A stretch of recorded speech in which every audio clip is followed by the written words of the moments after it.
Hello' everyone, আপোনালোকৰ ফালে গৰম কেনে? আমাৰ ফালে কিন্তু বহুত বেছি গৰম। সেইকাৰণে আটাইবোৰে গছৰ ছাঁ তেনেকৈ বহি আছোঁ। আৰু এইফালে বেটাই ইমান ধুনীয়াকৈ ফুল আঁকিছে। কেনেকুৱা লাগিছে কমেণ্টত জনাবচোন আপোনালোকে।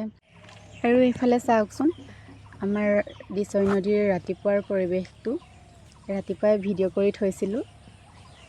ইমান ধুনীয়া এটা পৰিৱেশ।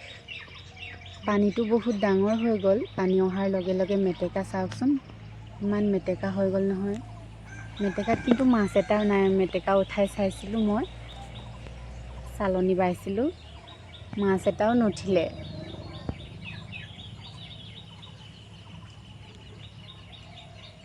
ভিডিঅ'টো ভাল লাগিলে আপোনালোকে লাইক, কমেণ্ট আৰু পেজটি ফ'ল' কৰিবলৈ নাপাহৰিব।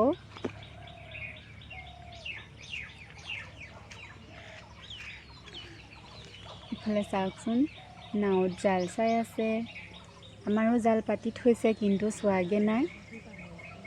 আৰু এইফালে দলং এখন আছে, পকী দলং। এয়া দেখিছে নহয়, মেটেকাই মেটেকা হৈ গ'ল চাওকচোন। আৰু এইফালে বায়ে মেটেকা উঠাই চাওঁ বুলি কৈছে, কিন্তু মাছ এটাও নুঠিলে মেটেকাত। ভিডিঅ'টো চাই কেনে লাগিলে জনাব কমেণ্টত। আজিলৈ আহোঁ, বাই বাই।